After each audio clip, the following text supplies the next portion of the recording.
E aí, meus queridos, tudo tranquilo com vocês? Vinícius Cardoso para mais um vídeo aqui do canal. Olha a pergunta que fizeram. Muitas movimentações de Pix e depósitos pode prejudicar a minha conta? Na verdade, isso não vai prejudicar a tua conta. Na verdade, isso pro banco. Digital não vai influenciar tanto, porque digital não consegue comprovar tua renda com movimentação de Pix e depósito. O banco físico, sim. Itaú e Santander, provavelmente. Se tu movimenta a conta digitalmente e todo mês tu tem aquela quantidade de depósito há 3 meses consecutivos, o melhor é 6, mas 3 meses consecutivos, tu consegue pegar o teu extrato e levar no Santander e no Itaú para conseguir algum limite e comprovar tua renda através desses extratos. Só que eu quero te deixar uma atenção aqui. Pix. Se tu tens essa movimentação e não declara, pode ser um problema. Vamos lá.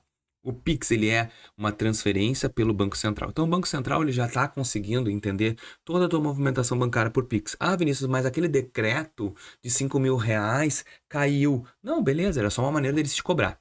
Só que tu sabia que tu pode cair na malha fiscal se tu não comprova esses Pix?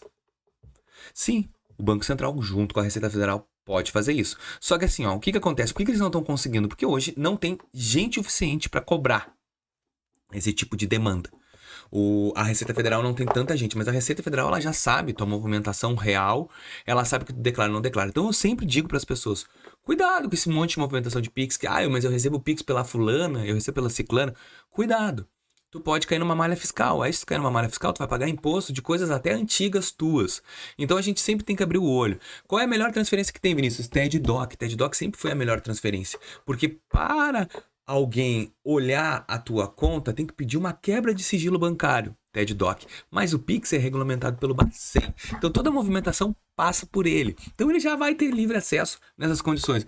Não estou dizendo que tu consegue omitir nada do governo, mas eu estou dizendo que Pix é muito mais fácil deles identificarem que TED e DOC. Então, era só uma atenção que eu queria te destacar nesse vídeo. Não vou me aprofundar sobre a parte fiscal, mas se tu ficou com algum receio, pergunta para um contador sobre o que eu estou falando. Vê se não é verdade o que eu falo. A mesma coisa com cartão de crédito. Passa muito cartão de crédito ali para pegar cashback, essas coisas. Mas a renda que tu coloca por mês no teu imposto de renda não bate?